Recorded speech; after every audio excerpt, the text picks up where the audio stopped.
Praise the Lord. Hallelujah. ದೇವರ ನಾಮಕ್ಕೆ ಸ್ತೋತ್ರವಾಗಲಿ. ಪ್ರಾರ್ಥನೆ ಮಾಡಿಕೊಳ್ಳೋಣ. ಸರ್ವ ಸೃಷ್ಟಿಕರ್ತನ ತಂದೆಯ ದೇವರೇ, ಮಗನ ದೇವರೇ, ಪರಿಶುದ್ಧಾತ್ಮನೇ, ನಿಮ್ಮ ನಾಮಕ್ಕೆ ಸ್ತೋತ್ರ ಸ್ವಾಮಿ. ಈ ದಿವಸವು ಈ ಸಮಯವು ಕೂಡ ನಿಮ್ಮಿಂದ ನೇಮಕವಾದಂತಹ ದಿವಸ ಸಮಯವಾಗಿದೆ. ಅದಕ್ಕಾಗಿ ಸ್ತೋತ್ರ. ಈ ದಿವಸದ ಸಂದೇಶದ ಭಾಗವನ್ನು ಕೂಡ ಹೇರಳವಾಗಿ ಆಶೀರ್ವದಿಸಿರಿ. ಇದನ್ನು ಕೇಳುತ್ತಿರುವ ನನ್ನ ಸಹೋದರ ಸಹೋದರಿ ಕೂಡ ಚೆನ್ನಾಗಿ ಕೇಳಿ ಅರ್ಥ ಮಾಡಿಕೊಂಡು ನಿಮ್ಮ ವಾಕ್ಯಕ್ಕೆ ವಿಧೇಯರಾಗಿ ಜೀವಿಸಿ ನಿಮ್ಮಿಂದ ಆಶೀರ್ವಾದವನ್ನು ಹೊಂದಿ ಅವರ ಮಕ್ಕಳನ್ನು ಅದೇ ಮಾರ್ಗದಲ್ಲಿ ನಡೆಸಿ ಅವರೆಲ್ಲರೂ ನಿಮ್ಮ ಚಿತ್ತಾನುಸಾರ ಇತರರಿಗೆ ಸಾಕ್ಷಿಗಳಾಗುವಂತೆ ಮಾರ್ಪಡಿಸಿರಿ. ಹಾಗೆ ಮಾಡುವುದಕ್ಕಾಗಿ ಸ್ತೋತ್ರ. ನಿಮ್ಮೆಲ್ಲ ಪ್ರೀತಿಗಾಗಿ ಸಹಾಯಕ್ಕಾಗಿ ಕೃತಜ್ಞತಾ ವಂದನೆಗಳು ಯೇಸುವಿನ ನಾಮದಲ್ಲಿ ಪ್ರಾರ್ಥಿಸಿದ್ದೇನೆ ನಮ್ಮ ತಂದೆ, ಆಮೇನ್. ಇದನ್ನು ಕೇಳುತ್ತಿರುವ ನನ್ನ ಸಹೋದರ ಸಹೋದರಿಗೆ ನಿಮಗೂ ಕೂಡ ನನ್ನ ಹೃದಯಪೂರ್ವಕವಾದಂತ ನಮಸ್ಕಾರಗಳು. ನಿಮ್ಮನ್ನು ನಿಮ್ಮ ಮಕ್ಕಳನ್ನು ದೇವರು ಹೇರಳವಾಗಿ ಆಶೀರ್ವದಿಸಲಿ. ಈ ದಿವಸದ ಸಂದೇಶದ ಭಾಗವು ಧರ್ಮೋಪದೇಶಕಾಂಡ 10ನೇ ಅಧ್ಯಾಯದಿಂದ ಧರ್ಮೋಪದೇಶಕಾಂಡ 10ನೇ ಅಧ್ಯಾಯದಿಂದ ದೇವರ ವಚನದ ಕಡೆಗೆ ಹೋಗೋಣ. ಧರ್ಮೋಪದೇಶಕಾಂಡ 10ನೇ ಅಧ್ಯಾಯ 1ರಿಂದ 5ರವರೆಗೆ. ಆ ಕಾಲದಲ್ಲಿ ಯೆಹೋವನು ನನಗೆ, ನೀನು ಮೊದಲಿನ ಕಲ್ಲಿನ ಹಲಿಗೆಗಳಂತೆ ಬೇರೆ 2 ಹಲಿಗೆಗಳನ್ನು ಸಿದ್ಧಪಡಿಸಿಕೊಂಡು ಬೆಟ್ಟವನ್ನು ಹತ್ತಿ ನನ್ನ ಬಳಿಗೆ ಬಾ, ಮತ್ತು ಒಂದು ಮರದ ಮಂಜೂಷವನ್ನು ಮಾಡಿಸಿಕೊಳ್ಳಬೇಕು. ನೀನು ಒಡೆದು ಬಿಟ್ಟ ಆ ಮೊದಲಿನ ಹಲಿಗೆಗಳಲ್ಲಿ ಬರೆದಿದ್ದ ಮಾತುಗಳನ್ನು ನಾನು ಈ ಹಲಿಗೆಗಳ ಮೇಲೆ ಬರೆಯುವೆನು. ತರುವಾಯ ನೀನು ಅವುಗಳನ್ನು ಆ ಮಂಜೂಷದಲ್ಲಿ ಇಡಬೇಕೆಂದು ಆಜ್ಞಾಪಿಸಿದನು. ದೇವರ ನಾಮಕ್ಕೆ ಸ್ತೋತ್ರವಾಗಲಿ. ನೋಡಿ, ಒಂದ್ಸಲ 10 ದಶಾಜ್ಞೆಗಳನ್ನ ದೇವರು ಕೊಟ್ಟರು. ಅಲ್ಲಿಂದ ಇವರು ವಿಗ್ರಹಾರಾಧನೆಗೆ ಹೋದ್ರು. ಇವರ ಕುಣಿದಾಟ ಎಲ್ಲ ಸೇನಾಯಿ ಬೆಟ್ಟದಲ್ಲಿ ದೇವರಿಗೆ ಕೇಳಿಸಿತು. ಆವಾಗ ದೇವರು ಮೋಶೆಗೆ, ನೋಡು, ಅವರು ಈ ರೀತಿ ಮಾಡ್ಕೊಂಡಿದ್ದಾರಪ್ಪ, ನೀ ಬೆಟ್ಟದಿಂದ ಇಳಿದು ಹೋಗು, ಅವರನ್ನ ಶುದ್ಧಿಪಡಿಸು ಎಂಬುದಾಗಿ 10 ದಶಾಜ್ಞೆಗಳ ಕಲ್ಲನ್ನು ಕೊಟ್ಟರು. ಮೋಶೆ ತಗೊಂಡು ಬಂದು ನೋಡಿದಾಗ ಇವರ ಕುಣಿದಾಟ, ವಿಗ್ರಹಾರಾಧನೆ ಕಂಡು ಬಂತು. ಅದನ್ನ ಅರೆದು ಪುಡಿ ಪುಡಿ ಮಾಡಿ ಅವರಿಗೆ ಕೊಡಿಸಿದನು ಎಂಬುದಾಗಿ. ಮತ್ತೆ 2ನೇ ಸಲ ಕೂಡ ಬೆಟ್ಟಕ್ಕೆ ಕರೆದು, ಮತ್ತೆ ನೀನು ಬೆಟ್ಟವನ್ನು ಏರಿ ಬಾ, ಮೊದಲು ಬರೆದಿದ್ದ ಮಾತುಗಳನ್ನ ಮತ್ತೆ ನಾನು ನಿನಗೆ ಬರೆದು ಕೊಡ್ತೇನೆ, ಅವುಗಳನ್ನು ಮಂಜೂಷದಲ್ಲಿ ಇಡಬೇಕೆಂದು ಆಜ್ಞಾಪಿಸಿದರು. ಮಂಜೂಷ ಅಂದ್ರೆ ದೇವರ 10 ದಶಾಜ್ಞೆಗಳು ಇರುವ ಕಲ್ಲು, ಅದುವೇ ಮಂಜೂಷ. ಹಾಗೆ 10 ಆಜ್ಞೆಗಳು ಎಲ್ಲಿವೆಯೋ ಅಲ್ಲಿ ದೇವರ ಆಶೀರ್ವಾದ. ಯಾರಲ್ಲಿ 10 ಆಜ್ಞೆಗಳು ಯಾರ ಹೃದಯದಲ್ಲಿಯೋ ಮನಸ್ಸಿನಲ್ಲಿ ಇದೆಯೋ ಅವರಲ್ಲಿ ದೇವರಿದ್ದಾರೆ, ಅವರಲ್ಲಿ ದೇವರ ಆತ್ಮ ಕೆಲಸ ಮಾಡ್ತಾ ಇದೆ. ಆದ್ರೆ ಇವತ್ತು ವಿಮೋಚನ ಕಂಡ 20 ಧರ್ಮೋಪದೇಶಕಾಂಡ 20ನೇ ಅಧ್ಯಾಯದಲ್ಲಿ ಬರ್ದಿದೆ, ಓದಬಹುದು. ಆದರೆ ಅದರಲ್ಲಿರುವ ಪ್ರತಿ ಒಂದು ರಹಸ್ಯವನ್ನ ತಿಳಿದುಕೊಳ್ಳಬೇಕಾದರೆ ದೇವರ ಆತ್ಮ ಇಲ್ಲದೆ ಖಂಡಿತವಾಗಿ ದೇವರ ಸಹಾಯ ಇಲ್ಲದಿರಲು ಸಾಧ್ಯವಿಲ್ಲ. ಬಾಯಿಯಲ್ಲಿ ಬಾಯಿ ಪಾಠ ಯಾರು ಅದನ್ನು ತಿಳಿಸ್ತಾರೋ ಅವರಲ್ಲಿ ದೇವರ ಆತ್ಮ ಇದೆ, ದೇವರವರನ್ನು ನಡೆಸ್ತಾ ಇದ್ದಾರೆ. ಇದು ಯೆರೆಮೀಯ 31, 31ರಿಂದ 34, ಇಬ್ರಿಯ 8, 8ರಿಂದ 12, ಇಬ್ರಿ 10, 10ನೇ ಅಧ್ಯಾಯ 16ನೇ ವಾಕ್ಯದಲ್ಲಿ ಇದನ್ನು ಓದಿ ಚೆನ್ನಾಗಿ ತಿಳಿದುಕೊಳ್ಳಬಹುದು. ದೇವರ ನಾಮಕ್ಕೆ ಸ್ತೋತ್ರವಾಗಲಿ. ಅದುವೇ ಇವತ್ತು ಮಂಜೂಷ. ಇವತ್ತು ನಿಜವಾಗಿ ಒಂದು ದೇವರ ದೇವಾಲಯ ಆದರೆ, ದೇವರ ಸಭೆ ಆದರೆ, ಅಥವಾ ವಿಶ್ವಾಸಿಗಳ ಮನೆ ಆದರೆ ಅಂಥವರಲ್ಲಿ ಮನೆಯಲ್ಲಿ ಏನಾಗ್ತದೆ, 10 ದಶಾಜ್ಞೆಗಳನ್ನ ಬರೆದು ಇಟ್ಟಿರುತ್ತಾರೆ. ಅದುವೇ ಇವತ್ತು ದೇವರ ಒಂದು ಮಂಜೂಷವಾಗಿದೆ. ಎಲ್ಲಿ 10 ಆಜ್ಞೆಗಳಿವೆ ಅಲ್ಲಿ ದೇವರ ಆತ್ಮ ಇದೆ ಅಂತ ಅದರ ಅರ್ಥವಾಗಿದೆ. ಅದಕ್ಕೆ ಹೇಳೋದು 10 ದಶಾಜ್ಞೆಗಳು ಬಹಳ ಪ್ರಾಮುಖ್ಯವಾದದ್ದು. ಇದನ್ನು ಕೂಡ ಹಿಂದೆ ನಾವು ತಿಳಿದುಕೊಂಡಿದ್ದೇವೆ. ನೀವು ನಿಮ್ಮ ಮಕ್ಕಳಿಗೆ, ಮೊಮ್ಮಕ್ಕಳಿಗೆ, ನಿಮ್ಮ ಸಂತಾನಕ್ಕೂ ಕೂಡ ತಿಳಿಸಬೇಕು ಅಂತ ಹೇಳುವುದು ಇದುವೇ ಆಗಿದೆ. ಇದು ಯಾವುದೇ ಗ್ರಂಥಗಳಲ್ಲಿ, ಯಾವುದೇ ಜಾತಿ ಮತಗಳಿಗೆ ಎಲ್ಲರಿಗೂ ಬೇಕಾದಂತ ವಾಕ್ಯಗಳಾಗಿವೆ. ಬಾಕಿ ಯಾವುದೇ ಪೂಜೆ ಪುರಸ್ಕಾರ ಅದು ದೇವರಿಗೆ ಬೇಕಾಗಿಲ್ಲ. ಈ ಆಜ್ಞೆಗಳಿಗೆ ವಿಧೇಯರಾಗಿ ನಡೆಯುವಂಥದ್ದು. 3ನೇ ವಾಕ್ಯ. ಆದ ಕಾರಣ ನಾನು ಜಾಲಿಮರದಿಂದ ಮಂಜೂಷವನ್ನು ಮಾಡಿಸಿ ಮೊದಲಿನ ಕಲ್ಲಿನ ಹಲಿಗೆಗಳಂತೆ ಬೇರೆ 2 ಹಲಿಗೆಗಳನ್ನು ಸಿದ್ಧಪಡಿಸಿ ಆ 2 ಹಲಿಗೆಗಳನ್ನು ಕೈಯಲ್ಲಿ ಹಿಡಿದುಕೊಂಡು ಬೆಟ್ಟವನ್ನು ಹತ್ತಿದೆನು.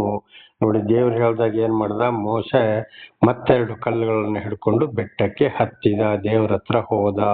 ಹಾಗಿದ್ರ ಅರ್ಥ ಏನಪ್ಪಾ ಅಂದ್ರೆ, ದೇವರು ವಾಕ್ಯದ ಮೂಲಕ ಏನು ತಿಳಿಸ್ತಾ ಇದ್ದ ಮೋಶೆಗೆ ನೇರವಾಗಿ ವಾಣಿಯ ಮೂಲಕ ತಿಳಿಸಿದ್ರು. ಹಾಗೆ ನಮಗೆ ಇವತ್ತು ದೇವರು ವಾಕ್ಯದ ಮೂಲಕ ಏನನ್ನ ತಿಳಿಸ್ತಾರೋ ಅದಕ್ಕೆ ನಾವು ವಿಧೇಯರಾಗಿ ಜೀವಿಸಬೇಕು, ದೇವರ ಮಾತನ್ನ ನಾವು ಕೇಳಬೇಕು ಅಂತ. ಆದ್ರೆ ಬೆಟ್ಟವನ್ನಂದ್ರೆ ಸೀನಾಯಿ ಬೆಟ್ಟಕ್ಕೆ ಕರೆದ್ರು. ಆದ್ರೆ ಇವತ್ತು ನಮ್ಮನ್ನು ಸೀನಾಯಿ ಬೆಟ್ಟಕ್ಕೆ ದೇವರು ಕರೀತಾ ಇಲ್ಲ. ನನ್ನ ವಾಕ್ಯಗಳನ್ನ ಕೇಳಿ ನಡೆಯಿರಿ ಅಂತ ಮಾತ್ರ ಹೇಳಿದ್ದಷ್ಟೇ ದೇವರು. ದೇವರ ನಾಮಕ್ಕೆ ಸ್ತೋತ್ರವಾಗಲಿ. 4ನೇ ವಚನ. ಯೆಹೋವನು ಬೆಟ್ಟದ ಮೇಲೆ ಅಗ್ನಿಜ್ವಾಲೆಯೊಳಗಿಂದ ನೀವು ಸಭೆ ಕೂಡಿದ ದಿನದಲ್ಲಿ ನಿಮ್ಮ ಸಂಗಡ ಹೇಳಿದ ಮಾತುಗಳು ನಂದರೆ ಆ 10 ಕಟ್ಟಳೆಗಳನ್ನು ಆತನು ಮೊದಲಿನಂತೆ ಹಲಿಗೆಗಳ ಮೇಲೆ ಬರೆದನು. ದೇವರ ನಾಮಕ್ಕೆ ಸ್ತೋತ್ರವಾಗಲಿ. 10 ಆಜ್ಞೆಗಳನ್ನು ಮೊದಲು ಬರೆದಾಗೆ ಮತ್ತೆ ಕೂಡ ದೇವರೇ ಏನ್ ಮಾಡಿದ್ರು, 10 ಆಜ್ಞೆಗಳನ್ನ ಬರೆದರು. ಇದು ಬೇರೆ ಯಾರು ಬರೆದುದಲ್ಲ, ಯಾರ ಕೈಲಿ ಬರೆಸಿದ್ದು ಕೂಡ ಅಲ್ಲ, ನೇರವಾಗಿ ದೇವರೇ ಬರೆದರು. ಸರ್ವ ಸೃಷ್ಟಿಕತನದ ಪರಮಾತ್ಮನು ಭಗವಂತನು ಅಂದ್ರೆ ಯೆಹೋವನು ಯೇಸು ಕ್ರಿಸ್ತನು. ಮತ್ತೆ ಹಿಂದೆ ಹೇಳಿದ ಹಾಗೆ ಒಂದೊಂದು ಗ್ರಂಥದಲ್ಲಿ ಒಂದೊಂದು ಹೆಸರು, ಒಂದೊಂದು ಗ್ರಂಥದಲ್ಲಿ ಸೃಷ್ಟಿಕರ್ತನಿಗೆ ನಾನಾ ತರದ ಹೆಸರುಗಳು ಇವೆ. ಅವರೇ ಆಗಿದ್ದಾರೆ, ಒಬ್ಬರೇ ದೇವರು, ಅವರೇ ಇದನ್ನು ಬರೆದದ್ದು, ಬೇರೆ ಯಾರು ಬರೆದದ್ದು ಅಲ್ಲ. ಆದ್ದರಿಂದ ಮಾತಿಗೆ ವಿಧೇಯರಾಗಲೇ ಬೇಕಾಗಿದೆ. 5ನೇ ವಚನ. ಯೆಹೋವನ ಹಲಿಗೆಗಳನ್ನು ನನ್ನ ವಶಕ್ಕೆ ಕೊಟ್ಟ ನಂತರ ನಾನು ಬೆಟ್ಟದಿಂದ ಇಳಿದು ಬಂದು ನನ್ನಿಂದ ಸಿದ್ಧವಾಗಿದ್ದ ಮಂಜೂಷದಲ್ಲಿ ಆತನ ಅಪ್ಪನೆಯ ಮೇರೆಗೆ ಅವುಗಳನ್ನು ಇಟ್ಟೆನು. ಅದು ಇಂದಿನವರೆಗೂ ಅದರಲ್ಲೇ ಅವೇ. ಇಂದಿನವರೆಗೆ ಅಂದ್ರೆ ಇವತ್ತು ಕೂಡ ಅದು ಯಾವಾಗಲೂ ಭೂಮಿ ಅಂತ್ಯ ಆಗುವವರೆಗೂ ಆ ಮಂಜೂಷ ಅಂದರೆ ದೇವರ 10 ದಶಾಜ್ಞೆಗಳು. ಹಾಗೆ ಇವತ್ತು ನಮ್ಮ ಹೃದಯದಲ್ಲಿ ನಾವು ಇಟ್ಟುಕೊಂಡರೆ, ನಮ್ಮ ಮನಸ್ಸಿನಲ್ಲಿ ಇಟ್ಟುಕೊಂಡ್ರೆ, ಸಂಪೂರ್ಣವಾಗಿ ವಾಕ್ಯಕ್ಕೆ ಆ 10 ದಶಾಜ್ಞೆಗಳಿಗೆ, ಎಲ್ಲ ವಾಕ್ಯಗಳಿಗೆ ವಿಧೇಯರಾಗಿ ನಡೆದರೆ ಅಲ್ಲಿ ದೇವರು ಇದ್ದಾರೆ, ಅಂತವರನ್ನ ದೇವರು ನಡೆಸ್ತಾ ಇದ್ದಾರೆ ಅಂತ ಇದರ ಅರ್ಥವಾಗಿದೆ. ದೇವರ ನಾಮಕ್ಕೆ ಸ್ತೋತ್ರವಾಗಲಿ. ಹಲ್ಲೆಲೂಯಾ. ಹಾಗೆ 8ರಿಂದ 9 ಈಗ ಧರ್ಮೋಪದೇಶಕಾಂಡ 10, 8 ಮತ್ತು 9ನೇ ವಚನ. ಆ ಕಾಲದಲ್ಲಿ ಯೆಹೋವನು ಲೇವಿ ಕುಲದವರನ್ನು ಪ್ರತ್ಯೇಕಿಸಿ ತನ್ನ ಒಡಂಬಡಿಕೆಯ ಮಂಜೂಷವನ್ನು ಹೊರುವುದಕ್ಕೂ ತನ್ನ ಸನ್ನಿಧಿಯಲ್ಲಿ ಸೇವೆ ಮಾಡುವುದನ್ನು ತನ್ನ ಹೆಸರಿನಿಂದ ಜನರನ್ನು ಆಶೀರ್ವದಿಸುವುದಕ್ಕೂ ಅವರನ್ನು ನೇಮಿಸಿದನು. ಅವರು ಇಂದಿನವರೆಗೂ ಆ ಕೆಲಸವನ್ನು ನಡೆಸುತ್ತಾರೆ. ನೋಡಿ, ಲೇವಿಯರು ಅಂದ್ರೆ ಒಂದೊಂದು ಕೆಲಸಕ್ಕೆ ಒಂದೊಂದು ರೀತಿಯಲ್ಲಿ ಜನಗಳನ್ನ ಆರಿಸಿರುತ್ತಾರೆ. ಅವರು ಅದದ್ದು ಕೆಲಸವನ್ನೇ ಮಾಡ್ತಾ ಹೋಗಬೇಕಾಗಿದೆ. ಅದು ಬಿಟ್ಟು ದೇವರು ಕೊಟ್ಟ ಕೆಲಸವನ್ನ ಬಿಟ್ಟು ನಾನಾ ರೀತಿ ನಾನು ಹಾಗೆ ಆಗ್ಬೇಕು, ಹೀಗೆ ಆಗ್ಬೇಕು, ಅಂತವನಾಗ್ಬೇಕು, ಇಂಥವನಾಗ್ಬೇಕು, ಇಂಥವಳಾಗ್ಬೇಕು ಅಂತ ಆದ್ರೆ ಖಂಡಿತವಾಗಿಯೂ ಅದು ಸಾಧ್ಯವಿಲ್ಲ. ಉದಾಹರಣೆಗೆ ಒಬ್ಬೊಬ್ಬರಿಗೆ ಲೇವಿಯರ ಕೆಲಸ ಅಂದ್ರೆ ದೇವಾಲಯದ ಹೊರಗಡೆ ಮಾಡುವಂತ ಪ್ರತಿಯೊಂದು ಕೆಲಸ, ಯಾಜಕರಿಗೆ ಅಂದ್ರೆ ದೇವರ ಆಶೀರ್ವಾದ ಸೇವಕರಿಗೆ ದೇವಾಲಯದ ಒಳಗಡೆ ಉಪದೇಶ ಮಾಡುವುದು ಮಾತ್ರ. ಆಮೇಲೆ ದೇವಾಲಯದ ಒಳಗಡೆ ಗುಡಿಸೋದು ಮಾಡೋದು ಪ್ರತಿಯೊಂದು ಕೆಲಸ ದೇವಾಲಯದ ಆವರಣದ ಒಳಗೆ ಮಾಡುವಂತ ಕೆಲಸವೇ ಬೇರೆ. ಅಲ್ಲಿ ಕಟ್ಟಿಗೆ ತರೋರು, ನೀರು ತರೋರು, ಅಡಿಗೆ ಮಾಡೋರು, ಒಂದೊಂದು ಸಭೆ ಸಮಾರಂಭಗಳಲ್ಲಿ ಅಂತವರೇ ಬೇರೆ ಇರುತ್ತಾರೆ. ದಾನ ಧರ್ಮ ಮಾಡೋರು, ಆಶ್ರಮ ನಡೆಸೋರು ಅವರೇ ಬೇರೆ ಇರುತ್ತಾರೆ. ಇದು ಇವತ್ತು ಪ್ರಪಂಚದಲ್ಲಿ ನಡೆಯುವಂತಹ ಕೆಲಸ. ನೇರವಾಗಿ ಬಹಳ ಒಂದು ಒಳ್ಳೆತನದಲ್ಲಿ ಯಾರಿಗೆ ಯಾವ ಕೆಲಸ ಸಿಗ್ತದೋ ದೇವರಿಂದಲೇ ದೊರೆತ ಕೆಲಸವಾಗಿದೆ. ದೇವರ ನಾಮಕ್ಕೆ ಸ್ತೋತ್ರವಾಗಲಿ. ಆದರೆ ಅನೇಕರು ಇವತ್ತು ಲಂಚ ಪಂಚ ಕೊಟ್ಟುಕೊಂಡು ಕೆಲಸಗಳನ್ನ ಗಿಟ್ಟಿಸಿಕೊಳ್ಳುತ್ತಾರೆ. ಅದು ದೇವರಿಂದ ಬಂದ ಕೆಲಸವಲ್ಲ. ಆದರೂ ನೇಮಕವಾದರೂ ಅದರಲ್ಲಿ ಅವರು ಬಹಳ ದೇವರ ವಾಕ್ಯಕ್ಕೆ ವಿಧೇಯರಾಗಿ ಜೀವಿಸುವಂತವರಲ್ಲ. ಇವತ್ತು ಶಾಂತಿ ಸಮಾಧಾನ ಒಳ್ಳೆ ರೀತಿಯಲ್ಲಿ ಲಂಚ ತೆಗೆದುಕೊಳ್ಳದೆ, ಯಾರನ್ನು ನೋಯಿಸದೆ, ಸರ್ಕಾರಿ ಅಧಿಕಾರಿಗಳಾಗಿರ್ಬೋದು, ಯಾವ ಅಧಿಕಾರಿಗಳಿರ್ಬೋದು, ದೇವರ ಸೇವಕರುಗಳಾಗಿರ್ಬೋದು, ವಾಕ್ಯಕ್ಕೆ ವಿಧೇಯರಾಗಿ ಜೀವಿಸುವವರು ಅದು ದೇವರಿಂದ ದೊರೆತಂತ ಕೆಲಸ. ಎಲ್ಲರಿಗೂ ಒಂದೇ ಕೆಲಸ ಆಗಲು ಸಾಧ್ಯವಿಲ್ಲ. ಒಬ್ಬೊಬ್ಬರಿಗೆ ಒಂದೊಂದು ಕೆಲಸ. ಅದನ್ನು ಅರಿತುಕೊಂಡು ಆ ಕೆಲಸವನ್ನ ಮುನ್ನಡೆಸಿಕೊಂಡು ದೇವರ ವಾಕ್ಯಕ್ಕೆ ವಿಧೇಯರಾಗಿ ಜೀವಿಸಿದರೆ ಅಂಥವರಿಗೂ ಅವರ ಮಕ್ಕಳಿಗೂ ಆಶೀರ್ವಾದ. ಇಲ್ಲದ್ರೆ ಬಹಳ ನಷ್ಟವನ್ನ ಮಾಡಿಕೊಳ್ಬೇಕಾಗ್ತದೆ. 9. ಆದ್ದರಿಂದ ಮಿಕ್ಕ ಇಸ್ರಾಯೇಲರಿಗೆ ದೊರಕಿದಂತೆ ಲೇವಿಯರಿಗೆ ಸ್ವಂತವಾದ ಭೂಸ್ಥಿತಿಯು ದೊರೆಯಲಿಲ್ಲ. ನಿಮ್ಮ ದೇವರಾದ ಯೆಹೋವನವರಿಗೆ ಹೇಳಿದಂತೆ ಯೆಹೋವನೇ ಅವರಿಗೆ ಸ್ವಾಸ್ಥ್ಯ. ಹಾಗೆ ಕೆಲವರಿಗೆ ಆಸ್ತಿ ಪಾಸ್ತಿ ಭೂಮಿ ಮನೆ ಇರ್ತದೆ, ಅಂಥದ್ರಲ್ಲಿ ಅವರು ದೇವರ ಸೇವಕರ ಅದನ್ನ ದುಡಿದುಕೊಂಡು ಅದರಲ್ಲಿ ಸಂಪಾದನೆ ಮಾಡಿ ದೇವರನ್ನು ಹಿಂಬಾಲಿಸಬೇಕಾಗ್ತದೆ. ಕೆಲವರಿಗೆ ಆಸ್ತಿ ಪಾಸ್ತಿ ಮನೆ ಯಾವುದು ಇರುವುದಿಲ್ಲ. ಅವರ ದೇವಾಲಯದ ಜಾಗದಲ್ಲೇ ಸ್ವಂತ ಜಾಗ ಇರುವುದಿಲ್ಲ. ಅದರಲ್ಲೇ ಮಾಡಿಕೊಂಡು ಅದರಲ್ಲೇ ದೇವರ ಕೆಲಸವನ್ನ ಮಾಡಿ ಮುಂದೆ ಅವರು ಜೀವಿಸಬೇಕಾಗಿದೆ. ಆಗ ಈ ಇಸ್ರೇಲರಿಗೆ ಮಾತ್ರ ಯಾಕಪ್ಪ ಆಸ್ತಿ ಅಂದ್ರೆ, ಅವರು ಇವತ್ತು ದುಡಿಯೋರು ಇಲ್ಲದಿದ್ರೆ, ವ್ಯವಸಾಯ ಮಾಡಿದ್ರೆ ಬೇರೆ ಜನರಿಗೆ ಬದುಕಲಿಕ್ಕೆ ಬಹಳ ಕಷ್ಟವಾಗ್ತದೆ. ಜೀವನಕ್ಕೆ ಒಂದು ಆಹಾರ ಬೇಕಾಗ್ತದೆ. ಆದ್ರಿಂದಲೇ ಏನಾಯ್ತು, ಸ್ವಂತ ಆಸ್ತಿ ಇರುವವರೇ ಬೇರೆ, ಇಲ್ಲದವರೇ ಬೇರೆ. ಅದು ಕೂಡ ಇವತ್ತು ಅನೇಕರ ಹಾಗೆ ಇದೆ. ಇವತ್ತು ಉದಾಹರಣೆಗೆ, ನನಗೆ ಯಾವುದೇ ಆಸ್ತಿ ಪಾಸ್ತಿ ಮನೆ ಇಲ್ಲ, ಯಾರೋ ಮುಖಾಂತರನೋ ದೇವರು ನನಗೆ ಇವತ್ತು ನನ್ನನ್ನು ನಡೆಸ್ತಾ ಇದ್ದಾರೆ, ಸಹಾಯ ಮಾಡಿಸ್ತಾ ಇದ್ದಾರೆ. ಆಗ ದೇವರೇ ನನ್ನನ್ನು ನಡೆಸ್ತಾ ಇದ್ದಾರೆ. ಹಾಗೆ ಅವರವರಿಗೆ ಸಿಕ್ಕಿದಲ್ಲಿ ಅವರವರು ದೇವರನ್ನು ಹಿಂಬಾಲಿಸ್ತಾ ಹೋಗಬೇಕು. ದೇವರ ನಾಮಕ್ಕೆ ಸ್ತೋತ್ರವಾಗಲಿ. ಇದು ಒಂದು ದೇವರ ಆಶೀರ್ವಾದವಾಗಿದೆ. ಈಗ 10 ಮತ್ತು 11ನೇ ವಚನ, ಧರ್ಮೋಪದೇಶಕಾಂಡ 10, 10 ಮತ್ತು 11. ನಾನು ಮುಂಚಿನಂತೆ ಹಗಲಿರುಳು 40 ದಿನವು ಬೆಟ್ಟದ ಮೇಲೆ ಇರಲಾಗಿ ಯೆಹೋವನ ಕಾಲದಲ್ಲಿಯೂ ನನ್ನ ಪ್ರಾರ್ಥನೆಯನ್ನು ಕೇಳಿ ನಿಮ್ಮನ್ನು ನಾಶ ಮಾಡಬೇಕೆಂಬ ಆಲೋಚನೆಯನ್ನು ಬಿಟ್ಟನು. ದೇವರ ನಾಮಕ್ಕೆ ಸ್ತೋತ್ರವಾಗಲಿ. ನೋಡಿ, ಇಸ್ರಾಯೇಲರು ತಪ್ಪಿ ಹೋದಾಗ ಮೋಶೆ ದೇವರಲ್ಲಿ ಪ್ರಾರ್ಥಿಸಿದಾಗ ದೇವರ ಮಾತಿಗೆ ಕಿವಿಗೊಟ್ಟು ದೇವರಂತ ಆಲೋಚನೆಯನ್ನು ಬಿಟ್ಟನು ಎಂಬುದಾಗಿ ನಾವಿಲ್ಲಿ ಓದುತ್ತೇವೆ. ಹಾಗೆ ಇವತ್ತು ಒಂದು ಸಮಯ ತಿಳಿಯದ ಏನಾದರೂ ತಪ್ಪುಗಳು ಬಂದು ಹೋದಾಗ ದೇವರಿಂದ ಆಯ್ಕೆಗೊಂಡವರಲ್ಲಿ ಪ್ರಾರ್ಥಿಸಿದಾಗ ದೇವರು ಕಾರ್ಯವನ್ನು ಮಾಡುತ್ತಾರೆ. ಅದು ಎಲ್ಲರಿಗೂ ಅಲ್ಲ, ಎಲ್ಲ ಸಮಯದಲ್ಲಿ ಕೂಡ ಅಲ್ಲ. ಯಾರ್ಯಾರಲ್ಲಿ ದೇವರ ಕಾರ್ಯವನ್ನ ಮಾಡಬೇಕೋ ಅಂಥವರಲ್ಲಿ ದೇವರು ಮತ್ತೆ ಕ್ಷಮೆ ಉಳ್ಳವನಾಗಿದ್ದಾನೆ. ಯಾಕೆಂದ್ರೆ ಪಶ್ಚಾತ್ತಾಪ ಪಟ್ಟು ನನ್ನ ಬಳಿಗೆ ಬಂದವರನ್ನು ನಾನು ಎಂದಿಗೂ ತಳ್ಳಿ ಬಿಡುವುದಿಲ್ಲ ಎಂಬುದಾಗಿ ಕೂಡ ದೇವರ ವಾಕ್ಯ ಬಹಳ ಕಡೆಗೆ ತಿಳಿಸಲ್ಪಡುತ್ತದೆ. 11. ತರುವಾಯ ಯೆಹೋವನು ನನಗೆ, ನೀನು ಆ ಜನರ ಮುಂದುಗಡೆಯಲ್ಲಿ ಹೊರಡು, ನಾನು ಅವರ ಪಿತೃಗಳಿಗೆ ಪ್ರಮಾಣ ಮಾಡಿಕೊಟ್ಟ ದೇಶವನ್ನು ಇವರು ಸೇರಿ ಸ್ವಾಧೀನ ಮಾಡಿಕೊಳ್ಳಲಿ ಎಂದು ಆಜ್ಞಾಪಿಸಿದನು. ನೋಡಿ, ದೇವರವರ ಹಿರಿಯರ ಮೊದಲೇ ಏನು ತೀರ್ಮಾನ ಮಾಡಿರ್ತಾರೆ, ನೀವು ಯಾರು ಯಾವ ಸ್ಥಳದಲ್ಲಿ ನಿಲ್ಲಬೇಕು, ಎಲ್ಲಿ ಹೋಗಿ ವಾಸ ಮಾಡಬೇಕು ಅಂತೇಳಿ ಆ ಸ್ಥಳಕ್ಕೆ ದೇವರು ಆದುಕೊಂಡವರನ್ನು ತಲುಪಿಸ್ತಾರೆ. ಆಗ ದೇವರಿಂದ ಆಯ್ಕೆಗೊಂಡವರ ಮುಖಾಂತರ ಅವರನ್ನು ನಡೆಸಿಕೊಂಡು ಹೋಗ್ತಾರೆ. ಅವರಿಗೆ ಬುದ್ಧಿವಾದವನ್ನ ಹೇಳ್ತಾ ಬರ್ತಾರೆ, ತಿಳಿಸ್ತಾ ಬರ್ತಾರೆ ಅಂತ ಇದರ ಅರ್ಥವಾಗಿದೆ. ದೇವರ ನಾಮಕ್ಕೆ ಸ್ತೋತ್ರವಾಗಲಿ. ಈಗ 12ರಿಂದ 22ರವರೆಗೆ ದೇವರ ನಾಮಕ್ಕೆ ಸ್ತೋತ್ರ. 12ರಿಂದ 22ರವರೆಗೆ. ಆದುದರಿಂದ ಇಸ್ರಾಯೇಲರೇ, ನೀವು ನಿಮ್ಮ ದೇವರಾದ ಯೆಹೋವನಲ್ಲಿ ಭಯಭಕ್ತಿ ಉಳ್ಳವರಾಗಿ ಎಲ್ಲ ವಿಷಯಗಳಲ್ಲಿಯೂ ಆತನು ಹೇಳುವ ಮಾರ್ಗದಲ್ಲೇ ನಡೆಯುತ್ತಾ ಆತನನ್ನು ಪ್ರೀತಿಸುತ್ತಾ ಸಂಪೂರ್ಣವಾದ ಹೃದಯದಿಂದಲೂ ಮನಸ್ಸಿನಿಂದಲೂ ಸೇವೆ ಮಾಡುತ್ತಾ ನಾನು ನಿಮ್ಮ ಮೇಲಿಗಾಗಿ ಈಗ ಬೋಧಿಸುವ ಆತನ ಆಜ್ಞಾವಿಧಿಗಳನ್ನು ಅನುಸರಿಸುತ್ತಾ ಇರುವುದನ್ನೇ ಹೊರತು ಇನ್ನು ನಿಮ್ಮ ದೇವರಾದ ಯೆಹೋವನು ನಿಮ್ಮಿಂದ ಬೇರೇನು ಕೇಳುತ್ತಾನೆ. ದೇವರ ನಾಮಕ್ಕೆ ಸ್ತೋತ್ರವಾಗಲಿ. ದೇವರು ಬೇರೆ ಏನನ್ನು ಕೇಳುವುದಿಲ್ಲ. ಅವರ ವಾಕ್ಯಗಳಿಗೆ ವಿಧೇಯರಾಗಿ ಜೀವಿಸಿ ನಡೆಯಿರಿ ಅಂತ ಮಾತ್ರ ಹೇಳುವುದಲ್ಲದೆ ಯಾವುದೇ ಯಜ್ಞಗಳು ದೇವರಿಗೆ ಬೇಕಾಗಿಲ್ಲ. ದೇವರ ನಾಮಕ್ಕೆ ಸ್ತೋತ್ರವಾಗಲಿ. ಹಾಗೆ 14ನೇ ವಚನ, ಆಲೋಚಿಸಿರಿ, ಉನ್ನತವಾದ ಆಕಾಶ ಮಂಡಲವು ಮತ್ತು ಭೂಮಿಯು ಅದರಲ್ಲಿರುವ ಎಲ್ಲವೂ ನಿಮ್ಮ ದೇವರಾದ ಯೆಹೋವನವೇ. ನೋಡಿ, ನಮ್ಮದು ಏನು ಇಲ್ಲ, ಸರ್ವವನ್ನ ಸೃಷ್ಟಿ ಮಾಡಿದವರು ದೇವರೇ. ನಮ್ಮನ್ನು ಕೊಟ್ಟು ಸಾಕ್ತಾ ಇರೋವು ದೇವರದ್ದೇ. ಆಗಿರುವಾಗ ನಾವು ದೇವರ ವಾಕ್ಯಕ್ಕೆ ವಿಧೇಯರಾಗಿ ಜೀವಿಸಬೇಕು. ಆದರೂ ಆತನು ನಿಮ್ಮ ಪಿತೃಗಳಲ್ಲಿ ಇಷ್ಟವುಳ್ಳವರಾಗಿ ಅವರನ್ನು ಪ್ರೀತಿಸಿದರಿಂದ ಈಗ ನಿಮ್ಮ ಅನುಭವಕ್ಕೆ ಬಂದಂತೆ ಅವರ ತರುವಾಯ ಅವರ ಸಂತತಿಯವರಾದ ನಿಮ್ಮನ್ನೇ ಎಲ್ಲಾ ಜನಗಳಿಂದ ಆದುಕೊಂಡನು.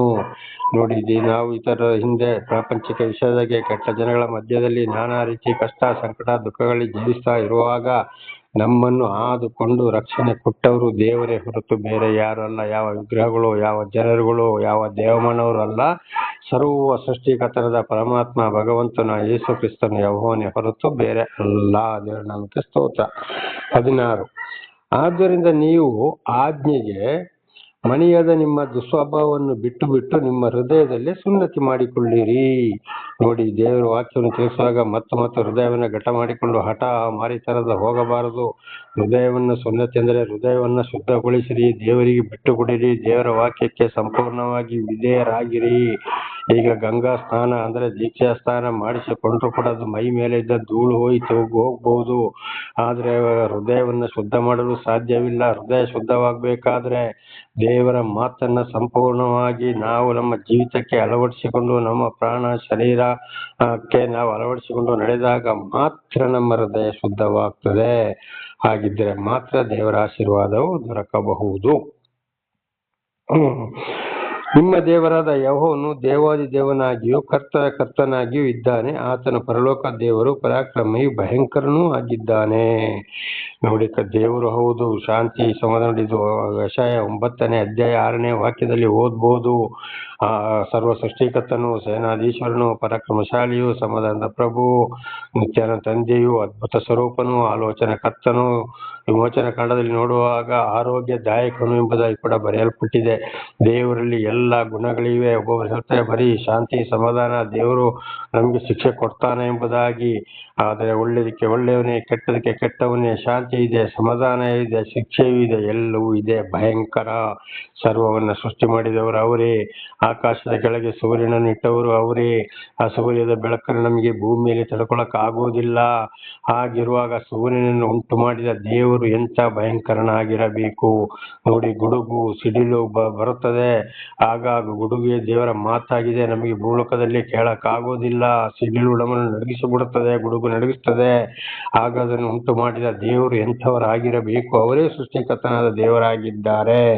ಆದ್ರಿಂದ ಅವರ ಮಾತಿಗೆ ವಿಧೇಯರಾಗಿ ಹೃದಯವನ್ನ ಸುನ್ನತಿ ಮಾಡಿಕೊಂಡು ಜೀವಿಸಿದಾಗ ಮಾತ್ರ ಅಂಥವರಿಗೆ ಆಶೀರ್ವಾದ. ಯಾರ್ಯಾರು ಬೇಕೋ ಅಂಥವ್ರನ್ನೇ ದೇವರು ಆದಿಕೊಳ್ಳುವವರಾಗಿದ್ದಾರೆ. ಸತ್ಯ ಸುವಾರ್ತೆಯನ್ನು ತಿಳಿಸುವವರು ಕೂಡ ಆಗಿದ್ದಾರೆ. ದೇವರ ನಾಮಕ್ಕೆ ಸ್ತೋತ್ರವಾಗಲಿ. ಹಲ್ಲೆಲೂಯಾ. ದೇವರ ನಾಮಕ್ಕೆ ಸ್ತೋತ್ರವಾಗಲಿ. ಹಲ್ಲೆಲೂಯಾ. ಆತನು ದ್ರಾಕ್ಷಿನ ನೋಡುವವನಲ್ಲ, ಲಂಚ ತೆಗೆದುಕೊಳ್ಳುವವನು ಅಲ್ಲ. ಅವನು ಅಂಥವನು, ಇಂಥವನು, ಅಂಥ ಮನುಷ್ಯ, ಇಂಥ ಮನುಷ್ಯ. ಅವನು ಎಷ್ಟೇ ದೊಡ್ಡ ಮನುಷ್ಯನಾಗ್ಲಿ, ಎಷ್ಟೇ ವಿದ್ಯೆ ಕಲ್ತಿರ್ಬೋದು, ಎಲ್ಲಿಗೆ ಹೋಗ್ಬೋದು, ಎಲ್ಲಿಗೆ ಬರ್ಬೋದು, ಅವನಿಗೆ ಎಷ್ಟೋ ಆಸ್ತಿ ಪಾಸ್ತಿ ಯಾವ ರೀತಿಯಲ್ಲಿ ಇರ್ಬೋದು. ಆದರೆ ಮುಖದಾಕ್ಷಿಣೆ ನೋಡೋರಲ್ಲ. ದೇವರು ದರ್ಶನ ಕೊಟ್ಟ ಮೇಲೆ ದೇವರ ವಾಕ್ಯವನ್ನ ಯಾರು ವಿಧೇಯರಾಗಿ ಜೀವಿಸುವುದಿಲ್ಲ, ವಾಕ್ಯಕ್ಕೆ ತಿಳಿಸ್ತಾರೆ, ಕ್ಷಮಿಸ್ತಾರೆ ಮತ್ತು ಮುಂದುವರೆದಾಗ ಗರ್ವ ಅಹಂಕಾರದಲ್ಲಿ ಖಂಡಿತವಾಗಿ ಶಿಕ್ಷೆ ಕೊಡುವವನು ಆಗಿದ್ದಾನೆ. ಲಂಚ ತೆಗೆದುಕೊಳ್ಳುವವನು ಅಲ್ಲ. ಅಯ್ಯೋ, ನಾನು ಹೋಗಿ ಅಷ್ಟು ದುಡ್ಡು ಕಾಣಿಕೆ ಹಾಕ್ತೇನೆ, ಇಷ್ಟು ದುಡ್ಡು ಕಾಣಿಕೆ ಹಾಕ್ತೇನೆ, ಅದರ ದಶಾಂಶ ಕೊಡ್ತೇನೆ, ಇದರ ಕೊಡ್ತೇನೆ, ಅದು ಮಾಡ್ತೇನೆ, ಇದು ಮಾಡ್ತೇನೆ ಅಂತ ಹೇಳಿ ದೇವರಿಗೆ ಯಾವ ದುಡ್ಡು ಅಲ್ಲ. ಸರಿಯಾಗಿ ನಡ್ಕೊಂಡ್ರೆ ಮಾತ್ರ 51 ದಶಾಂಶ ಕಾಣಿಕೆಯು ಕೂಡ ಆಶೀರ್ವಾದ ಇದೆ. ಇಲ್ಲದೆ ಹೋದ್ರೆ ಅದು ಕೂಡ ದೇವರಿಗೆ ಬೇಕಾಗಿಲ್ಲ. ದೇವರು ತಳ್ಳಿಬಿಡವನಾಗಿದ್ದಾನೆ. ದೇವರ ನಾಮಕ್ಕೆ ಸ್ತೋತ್ರವಾಗಲಿ. ಹಲ್ಲೆಲೂಯಾ. 18ನೇ ವಚನ. ಆತನು ತಂದೆ ತಾಯಿ ಇಲ್ಲದವರ ಮತ್ತು ವಿಧವೆಯರ ವ್ಯಾಜ್ಯವನ್ನು ಸ್ಥಾಪಿಸುತ್ತಾನೆ. ಮುಖ್ಯವಾಗಿ ತಂದೆ ತಾಯಿ ಇಲ್ಲದವರು, ಅನಾಥ ಮಕ್ಕಳನ್ನು, ಅನಾಥ ವೃದ್ಧರನ್ನು, ಬಹಳ ಕಷ್ಟ ಸಂಕಟ ದುಃಖದಲ್ಲಿದ್ದ ವಿಧವೆಯರನ್ನು ಕೂಡ ನಡೆಸುವವರಾಗಿದ್ದಾರೆ. ಯಾರೇ ಕೈ ಬಿಟ್ಟು ದೇವರು ಕೈ ಬಿಡದವರಾಗಿದ್ದಾರೆ. ದೇವರ ನಾಮಕ್ಕೆ ಸ್ತೋತ್ರವಾಗಲಿ. ಇದು ಇವತ್ತು ನನ್ನ ಜೀವಿತದಲ್ಲಿ ಕೂಡ ಅದುವೇ ಆಗಿದೆ. ಪರದೇಶಿಗಳಾದವರಲ್ಲಿ ಪ್ರೀತಿ ಇಟ್ಟು ಅವರಿಗೆ ಅನ್ನ ವಸ್ತ್ರಗಳನ್ನು ಕೊಡುತ್ತಾನೆ. ಪರದೇಶಿಗಳು ಒಂದು ದೇಶದಿಂದ ಇನ್ನೊಂದು ದೇಶಕ್ಕೆ ಯಾರು ಹೋಗ್ತಾರೋ ಅಲ್ಲಿ ದೇವರ ಸೇವೆಗಾಗಿ ಅಥವಾ ದೇವರು ಕಳಿಸಿದಾಗ ಅಲ್ಲಿ ಅವರಿಗೆ ಎಲ್ಲವನ್ನ ಕೊಟ್ಟು ರಕ್ಷಿಸುವವರಾಗಿದ್ದಾರೆ. ಐಗುಪ್ತ ದೇಶದಲ್ಲಿ ನೀವೇ ಪರದೇಶಿಗಳಾಗಿದ್ದುದನ್ನು ಜ್ಞಾಪಿಸಿಕೊಂಡು ಪರದೇಶದವರಲ್ಲಿ ಪ್ರೀತಿ ಇಡಿಯಿರಿ.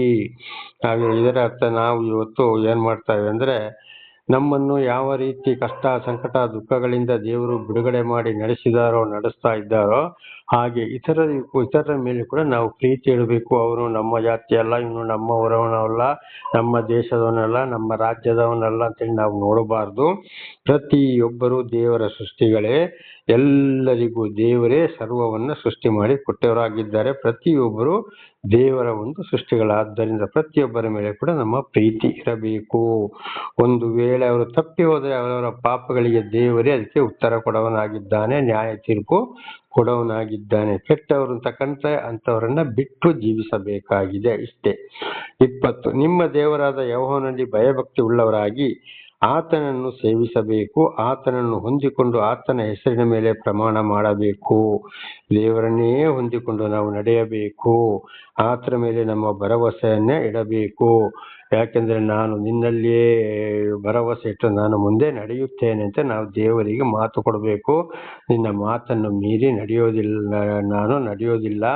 ನೀನೊಬ್ಬನೇ ದೇವರು ಹೊರತು ನನಗೆ ಬೇರೆ ದೇವರುಗಳೇ ಇಲ್ಲ ಅಂತೇಳಿ ದೇವರ ನಾಮಕ್ಕೆ ಸ್ತೋತ್ರ. 21. ಆತನೊಬ್ಬನೇ ನಿಮ್ಮ ಸ್ತೋತ್ರಕ್ಕೆ ಪಾತ್ರನು. ನಮ್ಮೊಂದು ಧನ್ಯವಾದ ಕೃತಜ್ಞತೆ ಯಾರಿಗೆ ಸಲ್ಲಿಸಬೇಕು? ಧನ್ಯವಾದ ಕೃತಜ್ಞತೆ ಯಾರಿಗೆ ಸಲ್ಲಿಸಬೇಕು? ದೇವರಿಗೊಬ್ಬರೇ ಹೊರತು ಇನ್ಯಾರಿಗೂ ಅಲ್ಲ.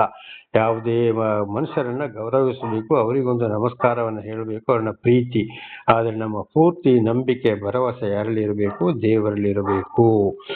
ಆತನು ನಿಮ್ಮ ದೇವರು. ಹೌದು, ನೀವು ನೋಡಿದ ಆ ಭಯಂಕರವಾದ ಮಹತ್ ಕಾರ್ಯಗಳನ್ನು ನಿಮಗೋಸ್ಕರ ನಡೆಸಿದವನು ಆತನೇ. ಕೆಟ್ಟ ಜಾಗದಿಂದ ಬಿಡಿಸಿಕೊಂಡು ಬಂದದ್ದು ಯಾರನ್ನ? ಇಸ್ರಾಯೇಲರನ್ನ. ಹಾಗೆ ಇವತ್ತು ನಮ್ಮ ಜೀವಿತದಲ್ಲಿ ಕೂಡ ಎಲ್ಲೆಲ್ಲಿಯೂ ಆಗದೆ, ಏನೇನೂ ಆಗದೆ ಇರುವಾಗ ನಮ್ಮನ್ನು ನಡೆಸಿಕೊಂಡು ಬಂದಿದ್ಯಾರೋ ಬೇರೆ ಯಾರು ಅಲ್ಲ, ಸರ್ವ ಸೃಷ್ಟಿಕರ್ತನಾದಂಥ ದೇವರು. ನಿಮ್ಮ ಪಿತೃಗಳು 70 ಮಂದಿ ಮಾತ್ರ ಐಗುಪ್ತ ದೇಶಕ್ಕೆ ಹೋದರು. ಈಗಲೂ ನಿಮ್ಮ ದೇವರಾದ ಯೆಹೋವನು ನಿಮ್ಮನ್ನು ಆಕಾಶದ ನಕ್ಷತ್ರಗಳನ್ನು ಅಸಂಖ್ಯವಾಗಿರುವಂತೆ ಮಾಡಿದ್ದಾನಲ್ಲ. ನಿಮ್ಮ ಪಿತೃಗಳು 70 ಮಂದಿ ಮಾತ್ರ ಐಗುಪ್ತ ದೇಶಕ್ಕೆ ಹೋದರು. ಮೊಟ್ಟ ಮೊದಲು ಜೋಸೆಫನನ್ನ ಕಳಿಸಿದ್ರು, ಅದು ಹಿಂದೆ ನಾವು ತಿಳ್ಕೊಂಡಿದ್ದೇವೆ. ಆಮೇಲೆ ಅವರ ತಂದೆ ತಮ್ಮಂದಿರು ಅವರು ಇವರು ಸೇರಿ, ಅವರ ಮಕ್ಕಳು ಮೊಮ್ಮಕ್ಕಳು ಸೇರಿ 70 ಮಂದಿ ಹೋದ್ರು. ಆ 70 ಮಂದಿಗೆ 26 ಲಕ್ಷ ಗಂಡಸರು, ಅಂದ್ರೆ 20 ವರ್ಷದ ಮೇಲ್ಪಟ್ಟು, 20 ವರ್ಷದ ಕೆಳಪಟ್ಟ ಯಾವ ಗಂಡು ಮಕ್ಕಳನ್ನು ಲೆಕ್ಕ ಮಾಡಲಿಲ್ಲ. ಸ್ತ್ರೀ ಸಂತಾನದಲ್ಲಿ ಒಂದು ಕೂಡ ಲೆಕ್ಕ ಮಾಡಲಿಲ್ಲ. 20 ವರ್ಷದ ಮೇಲ್ಪಟ್ಟವರನ್ನು ಮಾತ್ರ 6 ಲಕ್ಷ ಗಂಡಸರು, ಬಾಕಿ ಎಷ್ಟೋ ಅಂತರನ್ನ ಸಂಖ್ಯೆವಂತ ಆಗಿ ಮಾಡಿದನಲ್ಲ. ದೇವರು ನಮಗೆ ಸ್ತೋತ್ರವಾಗಲಿ. ಹಾಗೆ ಇವತ್ತು ದೇವರು ಆಯ್ಕೆಗೊಂಡವರನ್ನ ಆ ಆಜ್ಞೆಗಳಿಗೆ ವಿಧೇಯರಾಗಿ ನಾವು ಜೀವಿಸುವುದಾದರೆ ಅಂತವರ ಸಂತಾನವನ್ನು ಕೂಡ ಬಲಿಷ್ಠವಾಗಿ ಮಾಡುವನು ದೇವರಾಗಿದ್ದಾನೆ. ಅವರಂತವರ ಸಂತಾನವನ್ನು ಹೆಚ್ಚಿಸ್ತಾ ಬರ್ತಾರೆ. ದೇವರ ನಾಮಕ್ಕೆ ಸ್ತೋತ್ರವಾಗಲಿ. ಹಲ್ಲೆಲೂಯಾ. ಹಾಗೆ ಎಲ್ಲ ಮಾತುಗಳಿಗೆ ವಿಧೇಯರಾಗಿ ಜೀವಿಸಬೇಕು ನನ್ನ ಸಹೋದರ ಸಹೋದರಿಯರೇ. ಈಗ ಧರ್ಮೋಪದೇಶಕಾಂಡ 11:1-7. ಧರ್ಮೋಪದೇಶಕಾಂಡ 11:1-7. ಆದುದರಿಂದ ನಿಮ್ಮ ದೇವರಾದ ಯೆಹೋವನಲ್ಲಿ ಪ್ರೀತಿ ಇಟ್ಟು ಆತನ ನಿಯಮಗಳನ್ನು ಕೈಗೊಂಡು ಆತನ ಆಜ್ಞಾ ವಿಧಿ ನಿರ್ಣಯಗಳನ್ನು ಯಾವಾಗಲೂ ಅನುಸರಿಸಬೇಕು. 1 ದಿವಸ 2 ದಿವಸ ಸಭೆಗೆ ಹೋದಾಗ ಬರುವಾಗ ಮಾತ್ರ ಅಲ್ಲ, ನಮ್ಮ ಜೀವಮಾನ ಕಾಲ ಇರುವವರೆಗೂ ದೇವರು ದರ್ಶನ ಕೊಟ್ಟ ಮೇಲೆ ಅವರ ಮಾತಿಗೆ ವಿಧೇಯರಾಗಿ ಜೀವಿಸಬೇಕು. 2ನೇ ವಚನ 11:2. ನಿಮ್ಮ ದೇವರಾದ ಯೆಹೋವನ ಶಿಕ್ಷಣ ಕ್ರಮವನ್ನು, ಮಹಿಮೆಯನ್ನು, ಭುಜಬಲವನ್ನು, ಶಿಕ್ಷಾಸ್ತ್ರವನ್ನು, ಅಂದರೆ ಆತನು ಐಗುಪ್ತ ದೇಶದಲ್ಲಿ ಫರೋಹನನ್ನು ಅವನ ದೇಶವನ್ನು ಶಿಕ್ಷಿಸುವುದಕ್ಕೆ ನಡೆಸಿದ ಉತ್ಪಾತ ಮಹತ್ ಕಾರ್ಯಗಳನ್ನು, ಐಗುಪ್ತರ ದಂಡು ಅಂದರೆ ಅವರ ರಥಾಶ್ವಗಳನ್ನು ನಿಮ್ಮನ್ನು ಹಿಂದೆಟ್ಟಿ ಬಂದಾಗ ಆತನು ಕೆಂಪು ಸಮುದ್ರದ ನೀರನ್ನು ಅವರ ಮೇಲೆ ಮರಮಾಡಿ ಸಂಪೂರ್ಣವಾಗಿ ನಾಶ ಮಾಡಿದ್ದನ್ನು, ನೀವು ಈ ಸ್ಥಳಕ್ಕೆ ಸೇರುವ ತನಕ ಆತನು ನಿಮಗೋಸ್ಕರ ಅರಣ್ಯದಲ್ಲಿ ಉಪಕಾರ ಮಾಡಿದ್ದನ್ನು, ರೂಬೇನನ ಮೊಮ್ಮಕ್ಕಳು ಎಲಿಯಾಬನ ಮಕ್ಕಳು ಆದ ದಾತಾನ್ ಅಭಿರಾಮರು ತಿರುಗಿ ಬಿದ್ದಾಗ ಭೂಮಿ ಬಾಯಿ ತೆರೆದು ಅವರನ್ನು, ಅವರ ಮನೆಯವರನ್ನು, ಡೇರೆಗಳನ್ನು, ಅವರಿಗೆ ಸೇರಿದ ಎಲ್ಲ ಪ್ರಾಣಿಗಳನ್ನು ಇಸ್ರಾಯೇಲರ ನಡುವೆ ನುಂಗಿಬಿಟ್ಟಿದ್ದನ್ನು ಈಗ ಜ್ಞಾಪಕ ಮಾಡಿಕೊಳ್ಳಿರಿ. ದೇವರ ನಾಮಕ್ಕೆ ಸ್ತೋತ್ರವಾಗಲಿ. ನೋಡಿ, ದೇವರು ದರ್ಶನ ಕೊಟ್ಟು ಅವರನ್ನು ನಾನಾ ರೀತಿಯಿಂದ ಒಂದು ದುಷ್ಟ ರಾಷ್ಟ್ರದಿಂದ, ದುಷ್ಟ ಅರಸನ ಕೈಯಿಂದ ಬಿಡುಗಡೆ ಮಾಡಿಕೊಂಡು ಬಂದಾಗ, ಅವರನ್ನ ಮತ್ತೆ ದೇವರು ಹೇಳಿದಾಗೆ ಅವರನ್ನು ರಕ್ಷಿಸ್ತಾ ಬಂದಾಗ, ಅವರು ತಿರುಗಿ ಬಿದ್ದಾಗ, ಅಲ್ಲಿ ರೂಬೇಣ ಅಂದ್ರೆ ಯಾಕೋಬನ ಮೊದಲ ಮಗ ರೂಬೇಣ, ಅವನ 2 ಮಕ್ಕಳು ದೇವರ ವಿರುದ್ಧ ತಿರುಗಿ ಬಿದ್ದರು. ಆಗ ಏನ್ ಮಾಡಿದ್ರು? ಅವರ ಸಂತಾನವನ್ನೇ ಭೂಮಿ ಬಾಯಿ ತೆರೆದು ನುಂಗಿಬಿಟ್ಟಿತು. ಬಹಳ ಶಿಕ್ಷೆಗೆ ಒಳಪಡಿಸಿದ್ರು, ಸರ್ವ ನಾಶ ಮಾಡಿದ್ರು. ದೇವರ ನಾಮಕ್ಕೆ ಸ್ತೋತ್ರವಾಗಲಿ. ಹಾಗೆ ಐಗುಪ್ತರಿಗೆ ನೋಡಿ, ಅವರು ಬೆನ್ನಟ್ಟಿ ಬಂದಾಗ ಅವರನ್ನು, ಅವರ ರಥ ಬಲಗಳನ್ನು, ಸೇನಾಧೀಶರನ್ನು, ಅವರ ಇಡೀ ಆರ್ಮಿಯನ್ನೇ ಸಮುದ್ರೊಳಗೆ ದೇವರು ಮುಚ್ಚಿಬಿಟ್ಟರು. ಇದೆಲ್ಲವನ್ನ ಕಂಡು ತಿರುಗಿ ಬಿದ್ದಾಗ, ಇಸ್ರಾಯೇಲರ ರೂಬೇನನ ಮಕ್ಕಳಿಬ್ಬರು ತಿರುಗಿ ಬಿದ್ದಾಗ, ಅಲ್ಲಿ ಭೂಮಿ ಬಾಯಿ ತೆರೆದವರನ್ನು ನುಂಗಿಬಿಟ್ಟಿತು, ಅಂದ್ರೆ ಭೂಕಂಪ. ಹಾಗೆ ಇವತ್ತು ದೇವರು ತಿಳಿದು ಮತ್ತು ನಾನೆಂಬ ಗರ್ವ ಅಹಂಕಾರದಲ್ಲಿ ಮೆರೆದಾಗ ಇವತ್ತು ಭೂಕಂಪ, ಸುನಾಮಿ, ಬೆಟ್ಟಜರಿಯೋದು, ಬೆಂಕಿ ಬೀಳೋದು ಇಡೀ ಪ್ರಪಂಚದಲ್ಲಿ ನಡೀತಾ ಇದೆ. ಫ್ಲೈಟ್ ಬಿದ್ದು ಭಸ್ಮ, ಟ್ರೈನ್ಗಳು ಬಿದ್ದು ಭಸ್ಮ, ಒಂದು ವಾಹನ ಅಪಘಾತದಲ್ಲಿ ಪೂರ್ಣವಾಗಿ ಸಾಯ್ತಾರೆ, ಅಥವಾ ಒಬ್ಬೊಬ್ರು ಸಾಯ್ಬೋದು. ದೊಡ್ಡ ದೊಡ್ಡ ಕಾಯಿಲೆಯಲ್ಲಿ ನರಳಾಡ್ತಾರೆ. ಪ್ರಾಣಿ ಪಕ್ಷಿಗಳಿಗೆ ಕಾಯಿಲೆಗಳು ಬರುವಂತದ್ದು, ಭೂಮಿಗೆ ಮತ್ತೆ ಭೂಮಿಯ ಬೆಳೆಗಳಿಗೆ ನಾನಾ ತರದ ರೋಗಗಳು ಬರುವಂತದ್ದು. ಇದು ಎಲ್ಲ ದೇವರ ಕೋಪವಾಗಿದೆ. ದೇವರ ನಮಗೆ ಸ್ತೋತ್ರವಾಗಲಿ. ಆದ್ದರಿಂದ ದೇವರ ವಾಕ್ಯವನ್ನ ನಮ್ಮ ಹೃದಯಕ್ಕೂ ಮನಸ್ಸಿಗೂ ಅಳವಡಿಸಿಕೊಂಡು ಶುದ್ಧವಾಗಿ ನಡೆಯಬೇಕಾಗಿದೆ. ಈ ಕಾರ್ಯಗಳನ್ನು ನೋಡದೆ ತಿಳಿಯದೇ ಇರುವ ನಿಮ್ಮ ಮಕ್ಕಳಿಗೆ ನಾನು ಈ ಮಾತನ್ನು ಹೇಳುವುದಿಲ್ಲ. ಯೆಹೋವನು ನಡೆಸಿದ ಆ ವಿಶೇಷ ಕಾರ್ಯಗಳನ್ನು ಪ್ರತ್ಯಕ್ಷವಾಗಿ ನೋಡಿದವರಾದ ನಿಮಗೆ ಹೇಳುತ್ತಾ ಇದ್ದೇನೆ. ಆದರೆ ಇದು ಯಾರಿಗೆ? ಆ ನೋಡಿದವರಿಗೆ ಮಾತ್ರ ಹೇಳಿದ್ರು. ಹಾಗೆ ಇವತ್ತು ನಮ್ಮ ಜೀವಿತದಲ್ಲಿ ಕೂಡ ಒಂದೊಂದು ಉಪಕಾರಗಳನ್ನ ಮಾಡಿದಾಗ ಯಾರ ಜೀವಿತದಲ್ಲಿ ಮಾಡಿದಾರೋ ಅದು ಅವರಿಗೆ ಗೊತ್ತಿರ್ತದೆ. ಅಂದ್ರೆ ಅವರ ಮಕ್ಕಳಿಗೆ ಮೊಮ್ಮಕ್ಕಳಿಗೆ ಕೂಡ ಅದು ಗೊತ್ತಿರೋದಿಲ್ಲ. ಒಂದು ವೇಳೆ ಅವರ ಜೀವಿತದಲ್ಲಿ ಮಾಡಿದಾಗ ಅವರಿಗೆ ಅರಿವಾಗ್ತದೆ. ಆಗ ದೇವರನ್ನು ತಿಳಿದ ನಾವು ಆ ಮಕ್ಕಳಿಗೂ ಮೊಮ್ಮಕ್ಕಳಿಗೂ ನಮ್ಮ ಜೀವಿತದಲ್ಲಿ ಇಂತಹ ಕಷ್ಟ ಸಂಕಟ ದುಃಖಗಳು ಬಂತಪ್ಪ, ನಮಗೆ ಎಲ್ಲಿ ಹೋಗಿ ಯಾವ ಪ್ರಯೋಜನ ಆಗ್ಲಿಲ್ಲ, ಸರ್ವ ಸೃಷ್ಟಿಕರ್ತನಾದ ದೇವರನ್ನು ತಿಳಿದಾಗ ದೇವರನ್ನು ಇಂಥವರ ಮೂಲಕ ನಮಗೆ ತಿಳಿಯಪಡಿಸಿದ್ರು. ಆಗ ಮಾತಿಗೆ ವಿಧೇಯರಾಗಿ ಜೀವಿಸಿದಾಗ ನಮ್ಮೆಲ್ಲ ಕಷ್ಟ ಸಂಕಟ ದುಃಖಗಳಿಂದ ನಾವು ಪಾರಾದೆವು. ಇನ್ನು ಮುಂದೆ ನೀವು ಕೂಡ ಇದೇ ರೀತಿ ನಡೆಯಬೇಕು. ಲೋಕದ ವಿಷಯ ದೇವರುಗಳು ಮನುಷ್ಯ ಮಾಡಿದ ದೇವರುಗಳಿಗೆ 10 ದಶಾಜ್ಞೆಗಳಿಗೂ ಮತ್ತು ದೇವರ ಎಲ್ಲ ವಾಕ್ಯಗಳಿಗೂ ಅವಿಧೇಯರಾಗಬಾರದೆಂಬುದಾಗಿ ಮಕ್ಕಳಿಗೂ ಮೊಮ್ಮಕ್ಕಳಿಗೂ ದೇವರ ವಿಷಯವನ್ನು ತಿಳಿಸ್ತಾ ಬರೋದು ಈ ಹಿರಿಯರ ಮತ್ತು ತಂದೆ ತಾಯಿಯ ಕರ್ತವ್ಯವಾಗಿದೆ. ದೇವರ ನಾಮಕ್ಕೆ ಸ್ತೋತ್ರವಾಗಲಿ. ಅದು ಅವರ ಮಕ್ಕಳನ್ನು ಕೂಡ ಏನ್ ಮಾಡ್ತದೆ? ಆಶೀರ್ವಾದಕ್ಕೆ ತೆಗೆದುಕೊಂಡು ಹೋಗ್ತದೆ. ಇಲ್ಲದಿದ್ದ 20 ವರ್ಷದ ಇಸ್ರೇಲರು 6 ಲಕ್ಷದಲ್ಲಿ ಯೆಹೋಶುವ ಕಾಲೇಬ ಮಾತ್ರ ಕಾನಾನ್ ದೇಶವನ್ನ ಸೇರಿದರು. ಬಾಕಿ ನೋಡಿ 5,99,998 ಜನ ಏನಾದ್ರಲ್ಲಿ ಔಟ್ ಆದರು. 6 ಲಕ್ಷದಲ್ಲಿ 2 ಮಾತ್ರ ಸೇರಿದರು. ಅಂದ್ರೆ 20 ವರ್ಷದ ಮೇಲ್ಪಟ್ಟವರಲ್ಲಿ. ಅದು ಇವತ್ತು ಕೂಡ ನಡೀತಾ ಇದೆ. ಯಾವುದೇ ಧರ್ಮ ಇರ್ಬೋದು, ಹಿಂದೂ ಇರ್ಬೋದು, ಕ್ರಿಶ್ಚಿಯನ್ ಇರ್ಬೋದು, ಮುಸ್ಲಿಮ್ಸ್ ಇರ್ಬೋದು, ಜೈನ ಇರ್ಬೋದು, ಬುದ್ಧ ಇರ್ಬೋದು, ಒಂದೊಂದು ಅವರವರಿಗೆ ಸಮಾನವಾದ ಗ್ರಂಥಗಳಲ್ಲಿ ದೇವರು ನಾನಾ ತರದ ಹೆಸರುಗಳು. ದೇವರು ಒಬ್ಬನೇ ಆಗಿದ್ದಾನೆಂದ್ರೆ ಗ್ರಂಥಗಳಲ್ಲಿ ಬರೆದಿರುವ ಹೆಸರು ಮಾತ್ರ. ಇವತ್ತು ವೇದಗಳು, ಮಹಾಭಾರತಗಳು, ಬೈಬಲ್ ಮತ್ತು ಕುರಾನ್, ಇದು ಬಾಕಿ ಯಾವುದೇ ಪುಸ್ತಕಗಳು ನಮಗೆ ಅವಶ್ಯವಿಲ್ಲ. ದೇವರ ನಾಮಕ್ಕೆ ಸ್ತೋತ್ರವಾಗಲಿ. ಹಲ್ಲೆಲೂಯಾ. ಹಾಗೆ ಈಗ 13ರಿಂದ 17 ಧರ್ಮೋಪದೇಶಕಾಂಡ 11 13ರಿಂದ 17ರವರೆಗೆ ಓದಿಕೊಳ್ಳೋಣ. 13ರಿಂದ 17ರವರೆಗೆ. ಆತನು ಅದನ್ನು ಸದಾ ಕಟಾಕ್ಷನು, ನಾನು ಈಗ ನಿಮಗೆ ಬೋಧಿಸುವ ಆಜ್ಞೆಗಳಿಗೆ ನೀವು ಲಕ್ಷ್ಯ ಕೊಟ್ಟು ನಿಮ್ಮ ದೇವರಾದ ಯೆಹೋವನನ್ನು ಸಂಪೂರ್ಣ ಹೃದಯದಿಂದಲೂ ಮನಸ್ಸಿನಿಂದಲೂ ಪ್ರೀತಿಸಿ ಆತನನ್ನು ಸೇವಿಸಿದರೆ ನಿಮಗೆ ಗೋಧಿ, ದ್ರಾಕ್ಷಿ, ಎಣ್ಣೆಕಾಯಿ ಇವುಗಳ ಬೆಳೆ ಚೆನ್ನಾಗಿ ಉಂಟಾಗುವಂತೆ ಆತನು ನಿಮ್ಮ ಭೂಮಿಗೆ ಬೇಕಾದ ಮುಂಗಾರು ಹಿಂಗಾರುಗಳನ್ನು ಸರಿಯಾಗಿ ನಡೆಸುವನು. ದೇವರ ನಾಮಕ್ಕೆ ಸ್ತೋತ್ರವಾಗಲಿ. ನೋಡಿ, ಒಂದು ರೈತರಿಗೆ ಕೂಡ ಹೊಲದಲ್ಲಿ ಸರಿಯಾಗಿ ಬೆಳೆದ ಫಸಲುಗಳು ಬೇಕಾದ್ರೆ, ಏನೇ ಕೃಷಿ ಮಾಡಿದರೂ ಕೂಡ ಅದು ಚೆನ್ನಾಗಿ ಬೆಳೆಯಬೇಕಾದರೆ ದೇವರ ವಾಕ್ಯಕ್ಕೆ ವಿಧೇಯರಾಗಿ ಜೀವಿಸಿದರೆ ಮಾತ್ರ. ಇಲ್ಲದೆ ಹೋದ್ರೆ ಆ ಬೆಳೆಗಳು ಕೂಡ ಸರಿಯಾಗಿ ಅಲ್ಲಿ ಬೆಳೆಯುವುದಿಲ್ಲ ಅಂತ ದೇವರ ಒಂದು ಮಾತಾಗಿದೆ. 15 ಅಡವಿಯಲ್ಲಿ ದನಗಳಿಗೆ ಬೇಕಾದಷ್ಟು ಹುಲ್ಲನ್ನು ಕೊಡುವನು. ನೋಡಿ, ಖಂಡಿತವಾಗಿ ಇವತ್ತು ಇಡೀ ಊರೇ ಜನಗಳೇ ದೇವರ ವಾಕ್ಯಕ್ಕೆ ವಿಧೇಯರಾಗಿ ಜೀವಿಸಿದರೆ ದನ ಕರುಗಳಿಗೆ ಅಡವಿಯಲ್ಲಿ ಹುಲ್ಲನ್ನು ಕೊಡುವನು. ಅಂದ್ರೆ ಮೇವು ಕೂಡ ಕೊಡುವರು ದೇವರಾಗಿದ್ದಾರೆ. ನೀವು ಆಹಾರದಿಂದ ತೃಪ್ತರಾಗುವಿರಿ. ನೋಡಿ, ಮನುಷ್ಯನಿಗೆ ಬೇಕಾದ ಆಹಾರವನ್ನು ಬೇಕಾದಷ್ಟು ದೇವರನ್ನ ಕೊಡುವುದು ಕೂಡ ಸಂತೋಷವಾಗುವಂತೆ ಆಹಾರ ಕೊಡುವುದು ದೇವರಾಗಿದ್ದಾರೆ. ಆದರೆ ನೀವು ಎಚ್ಚರದಿಂದಿರಬೇಕು. ಅಂದ್ರೆ ಏನಪ್ಪ ಎಚ್ಚರ ಅಂದ್ರೆ, ಖಂಡಿತ ದೇವರ ವಾಕ್ಯಗಳಿಗೆ ವಿಧೇಯರಾಗಿ ಜೀವಿಸಬೇಕು ಹೊರತು ದೇವರ ಮಾತುಗಳಿಗೆ ಯಾವಾಗಲೂ ತಪ್ಪಿ ನಡೆಯಬಾರದು ಅಂತ ಇದರ ಅರ್ಥ. ನೀವು ಭ್ರಾಂತಿಕೊಂಡು ಯೆಹೋವನು ಹೇಳಿದ ಮಾರ್ಗವನ್ನ ಬಿಟ್ಟು ಇತರ ದೇವರುಗಳನ್ನು ಅವಲಂಬಿಸಿ ಪೂಜಿಸಿದರೆ ಆತನು ನಿಮ್ಮ ಮೇಲೆ ಸಿಟ್ಟುಗೊಂಡು ಮಳೆ ಬಾರದಂತೆ ಆಕಾಶವನ್ನ ಮುಚ್ಚಿಬಿಟ್ಟಾನು. ನೋಡಿ, ಸರ್ವ ಸೃಷ್ಟಿಕರ್ತನು ತಿಳಿಸಿದಾಗ ಖಂಡಿತವಾಗಿ ಆ ಮಾತುಗಳಿಗೆ ಬೆಲೆ ಕೊಡದೆ ಹೋದ್ರೆ, ಮಾತಿಗೆ ವಿಧೇಯರಾಗಿ ಜೀವಿಸದಿದ್ದರೆ ಮಳೆ ಬಾರದ ಹಾಗೆ ಆಕಾಶವನ್ನ ಮುಚ್ಚಿಬಿಡ್ತಾನೆ. ಅಂದ್ರೆ ಮೋಡಗಳನ್ನ ಮುಚ್ಚಿಬಿಡ್ತಾನೆ. ಅದುವೇ ಇವತ್ತು ನೋಡಿ, ಒಂದೊಂದು ಕಡೆಗೆ ಮಳೆ ಇಲ್ಲದೆ ಸರ್ವ ನಾಶವಾಗಿ ಹೋಗ್ತದೆ. ಊರು ಬಿಟ್ಟು ಹೋಗ್ತಾರೆ. ಒಂದೊಂದು ಕಡೆಗೆ ಮಳೆ ಜಾಸ್ತಿಯಾಗಿ ಸಂಪೂರ್ಣ ಊರೇ ಕೊಚ್ಚಿ ಹೋಗ್ತದೆ. ಇಡೀ ಕೆಸರೆ ಆಗಿರ್ತದೆ. ಇದು ದೇವರ ಕೋಪವಾಗಿದೆ. ಆಗ ಭೂಮಿಯಲ್ಲಿ ಬೆಳೆಯಾಗದೆ ಯೆಹೋವನು ನಿಮಗೆ ಕೊಡುವ ಉತ್ತಮ ದೇಶದಲ್ಲಿ ನೀವು ಉಳಿಯದೆ ಬೇಗ ನಾಶವಾಗಿ ಹೋಗುವಿರಿ.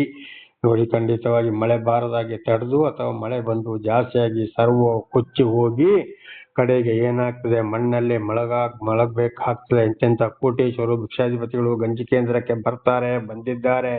ಮಳೆ ಇಲ್ಲದೆ ಕೂಡ ನಾಶವಾಗಬಹುದು. ನಾನಾ ಥರದಲ್ಲಿ ಸರ್ವನಾಶ ದೇವರ ಕೋಪವಾಗಿದೆ. ನನ್ನ ಸಹೋದರ ಸಹೋದರಿಯರೇ, ಇದೆಲ್ಲ ಸರ್ವ ಸೃಷ್ಟಿಕರ್ತನಾದಂಥ ಪರಮಾತ್ಮ ಭಗವಂತ ಯೇಸು ಕ್ರಿಸ್ತನ ಅಲ್ಲಾಹ್ ಅಕ್ಬರ್ನ ಮಾತಾಗಿದೆ. ದೇವರ ನಾಮಕ್ಕೆ ಸ್ತೋತ್ರವಾಗಲಿ. ಆದ್ದರಿಂದ ನಾವು ದೇವರ ದೇವರನ್ನು ಅರಿತುಕೊಂಡು ದೇವರ ವಾಕ್ಯಕ್ಕೆ ವಿಧೇಯರಾಗಿ ಜೀವಿಸಿದರೆ ಮಾತ್ರ ನಮಗೆ ಆಶೀರ್ವಾದ ದೊರಕಬಹುದು. ದೇವರ ನಾಮಕ್ಕೆ ಸ್ತೋತ್ರ. ಈಗ 11:18-21. ಆದುದರಿಂದ ನೀವು ಈ ನನ್ನ ಮಾತುಗಳನ್ನು ನಿಮ್ಮ ಹೃದಯದಲ್ಲಿಯೂ ಮನಸ್ಸಿನಲ್ಲಿ ಇಟ್ಟುಕೊಳ್ಳಬೇಕು, ಇವುಗಳನ್ನು ಜ್ಞಾಪಕಾರ್ಥವಾಗಿ ಕೈಗೆ ಕಟ್ಟಿಕೊಳ್ಳಬೇಕು. ಇವು ನಿಮ್ಮ ಹುಬ್ಬುಗಳ ನಡುವೆ ಕಟ್ಟಿಕೊಳ್ಳುವ ಜ್ಞಾಪಕ ಪಟ್ಟಿಯಂತಿರಬೇಕು. ದೇವರ ನಾಮಕ್ಕೆ ಸ್ತೋತ್ರವಾಗಲಿ. ನನ್ನ ಮಾತುಗಳನ್ನು ಯಾವಾಗಲೂ ನೀವು ಮರೆಯಬಾರದು. ಆದ್ದರಿಂದ ಯಾವಾಗಲೂ ನಿಮ್ಮ ಯೋಚನೆಯಲ್ಲಿ ಇಟ್ಟುಕೊಳ್ಳಬೇಕು ಅಂತ ಇದರ ಅರ್ಥ. ಅರ್ಥ ಮರೆಯಬೇಡಿ ಅಂತ. 19. ನೀವು ಮನೆಯಲ್ಲಿರುವಾಗಲೂ, ಪ್ರಯಾಣದಲ್ಲಿರುವಾಗಲೂ, ಮಲಗುವಾಗಲೂ, ಏಳುವಾಗಲೂ ಇವುಗಳ ವಿಷಯದಲ್ಲಿ ಮಾತಾಡುತ್ತಾ ನಿಮ್ಮ ಮಕ್ಕಳಿಗೆ ಇವುಗಳನ್ನು ಅಭ್ಯಾಸ ಮಾಡಿಸಬೇಕು. ಇದು ಹಿಂದೆ ಕೂಡ ನಾವು ತಿಳ್ಕೊಂಡಿದ್ದೇವೆ. ಮಲಗುವಾಗಲೂ, ಏಳುವಾಗಲೂ, ಪ್ರಯಾಣದಲ್ಲಿರುವಾಗಲೂ, ಕೂತಾಗಲೂ ಕೂಡ ಮಕ್ಕಳಿಗೂ, ಈಗ ಸ್ವಲ್ಪ ಹಿಂದೆ ನಾವು ತಿಳ್ಕೊಂಡಿದ್ದೇವೆ. ಮಕ್ಕಳಿಗೂ ಗೊತ್ತಿಲ್ಲದವರಿಗೆ ಮಕ್ಕಳಿಗೂ ಮೊಮ್ಮಕ್ಕಳಿಗೂ ತಿಳಿಸೋದಿಲ್ಲ, ನಿಮಗೆ ತಿಳಿಸ್ತೇನೆ ಅಂತ. ಹಾಗೆ ನಮಗೆ ತಿಳಿಸಿದ ಮೇಲೆ ನಾವು ನಮ್ಮ ಮಕ್ಕಳಿಗೂ ಮೊಮ್ಮಕ್ಕಳಿಗೂ ದೇವರ ವಿಷಯವನ್ನ ಸಂಪೂರ್ಣವಾಗಿ ತಿಳಿಸ್ತಾ ಹೋಗಬೇಕು. ನಿಮ್ಮ ಮನೆಯ ನಿಲುವು ಪಟ್ಟಿಗಳಲ್ಲಿ ಹೆಬ್ಬಾಳುಗಳ ಮೇಲೆ ಇವುಗಳನ್ನು ಬರೆಯಬೇಕು. ಯಾಕೆಂದರೆ ಹೋಗುವಾಗಲೂ ಬರುವಾಗಲೂ ನಮಗೆ ಕಾಣಬೇಕು. ದೇವರ ಒಂದು ಆಜ್ಞೆಗಳು, ಆ ವಾಕ್ಯಗಳೇ ನಮ್ಮಲ್ಲಿ ಇರಬೇಕು. ಹಾಗೆ ಮನೆ ಒಳಗಡೆ ಯಾವುದೇ ಮೂರ್ತಿಗಳು ಇರಬಾರದು. ದೇವರ ವಾಕ್ಯವೇ ಒಳಗಡೆ ಹೊರಗಡೆ ಇರಬೇಕು ಅಂತ ಇದರ ಅರ್ಥ. ಹೀಗಾದರೆ ಭೂಮಿ ಮೇಲೆ ಆಕಾಶವು ಎಷ್ಟು ಕಾಲ ನಿಂತಿರುವುದೋ ಅಷ್ಟು ಕಾಲ ನೀವು, ನಿಮ್ಮ ಸಂತತಿಯವರು, ನಿಮ್ಮ ಪಿತೃಗಳಿಗೆ ಯೆಹೋವನು ಪ್ರಮಾಣಪೂರ್ವಕವಾಗಿ ವಾಗ್ದಾನ ಮಾಡಿದ ದೇಶದಲ್ಲಿ ಬಾಳುವಿರಿ. ನೋಡಿ, ಹೀಗೆ ದೇವರ ವಾಕ್ಯಕ್ಕೆ ಸಂಪೂರ್ಣವಾಗಿ ವಿಧೇಯರಾಗುತ್ತಾ ಅವರವರ ಮಕ್ಕಳಿಗೂ ಮೊಮ್ಮಕ್ಕಳಿಗೂ ತಿಳಿಸ್ತಾ ಹೋದಾಗ, ಮತ್ತೆ ಅವರು ಕೂಡ ವಾಕ್ಯಗಳಿಗೆ ವಿಧೇಯರಾಗಿ ಜೀವಿಸ್ತಾ ಹೋದಾಗ ದೇವರು ಕೊಟ್ಟ ಸ್ಥಳದಲ್ಲಿ ಶಾಂತಿ ಸಮಾಧಾನದಿಂದ ಅವರ ಸಂತಾನ ಹೆಚ್ಚಿಸುತ್ತಾ ಆಶೀರ್ವಾದ ಹೊಂದುತ್ತಾರೆ. ಇಲ್ಲದ್ರೆ ಬಹಳ ಕಷ್ಟ, ಸಂಕಟ, ದುಃಖಗಳನ್ನ ಅನುಭವಿಸಬೇಕಾಗ್ತದೆ. ಈ ಹಿಂದೆ ನಡೆದಿದ್ದು ಅದೇ, ಈಗಲೂ ಕೂಡ ನಡೀತಾ ಇರೋದು ಅದೇ. ಆದ್ರಿಂದ ನನ್ನ ಸಹೋದರ ಸಹೋದರಿಯರೇ, ದೇವರ ಸತ್ಯ ವಾಕ್ಯಕ್ಕೆ ಕಿವಿಗೊಟ್ಟು ಚೆನ್ನಾಗಿದೆ ನಿಮ್ಮ ಜೀವಿತದಲ್ಲಿ ಅಳವಡಿಸಿಕೊಂಡು ನಡೆಯಿರಿ. ನಿಮ್ಮ ಮಕ್ಕಳಿಗೂ ಮೊಮ್ಮಕ್ಕಳಿಗೂ ತಿಳಿಸಿ, ಅವರು ಮುಂದೆ ತಿಳಿಸುವ ಹಾಗೆ ಕೂಡ ಅವರಿಗೆ ನೀವು ಇದನ್ನು ತರಬೇತಿ ಕೊಡಬೇಕಾಗಿದೆ. ಆಗ ದೇವರ ಆಶೀರ್ವಾದ ಬರೋದ್ರಲ್ಲಿ ಯಾವುದೇ ಸಂಶಯವಿಲ್ಲ. ಪ್ರಾರ್ಥನೆ ಮಾಡಿಕೊಳ್ಳೋಣ. ಸರ್ವ ಸೃಷ್ಟಿಕರ್ತನಾದಂತಹ ತಂದೆಯ ದೇವರೇ, ಮಗನಾದ ದೇವರೇ, ಪರಿಶುದ್ಧಾತ್ಮನೇ, ನಿಮ್ಮ ನಾಮಕ್ಕೆ ಸ್ತೋತ್ರ ಸ್ವಾಮಿ. ಇವತ್ತನೇ ಸಂದೇಶವನ್ನು ನನ್ನ ಸಹೋದರ ಸಹೋದರಿಗೆ ನೀವು ತಿಳಿಸಿದ್ದೀರಿ. ಒಂದು ವೇಳೆ ಅವರು ಏನಾದರೂ ತಪ್ಪಿ ಹೋಗಿದ್ದರೆ ಅವರನ್ನು ಕ್ಷಮಿಸಿರಿ. ಪಾಪ ಪರಿಹಾರ, ರಕ್ಷಣೆ ನಿಮ್ಮಿಂದಲೇ ಸ್ವಾಮಿ. ಅಂಥವರ ಮೇಲೆ ಸಿಟ್ಟುಗೊಳ್ಳಬೇಡಿರಿ. ನಿಮ್ಮ ಮಾರ್ಗದಲ್ಲಿ ನಡೆಸಿ ಅವರವರ ಮಕ್ಕಳಿಗೆ ತಿಳಿಸುವಂತೆಯೂ ಕೂಡ ಸಹಾಯ ಮಾಡಿರಿ. ಇತರರಿಗೆ ಅವರು ಸಾಕ್ಷಿಗಳಾಗುವಂತೆಯೂ ಕೂಡ ಆಶೀರ್ವದಿಸಿರಿ. ನಿಮ್ಮ ಬಿಟ್ಟು ಏನು ಮಾಡಲಾಗದು. ನಿಮ್ಮೆಲ್ಲ ಪ್ರೀತಿ ಸಹಾಯಕ್ಕಾಗಿ ಕೃತಜ್ಞತಾ ವಂದನೆಗಳು. ಯೇಸುವಿನ ನಾಮದಲ್ಲಿ ಪ್ರಾರ್ಥಿಸಿದ್ದೇನೆ ನಮ್ಮ ತಂದೆಯ ಆಮೇನ್. ಇದನ್ನು ಕೇಳುತ್ತಿರುವ ನನ್ನ ಸಹೋದರ ಸಹೋದರಿ, ನಿಮಗೂ ನನ್ನ ಧನ್ಯವಾದಗಳು. ದೇವರು ನಿಮ್ಮನ್ನು, ನಿಮ್ಮ ಮಕ್ಕಳನ್ನು ಶಾಂತಿ, ಸಮಾಧಾನ, ಆರೋಗ್ಯ, ವಿದ್ಯೆ, ಬುದ್ಧಿ ಕೊಟ್ಟು ಹೇರಳವಾಗಿ ಆಶೀರ್ವದಿಸಲಿ.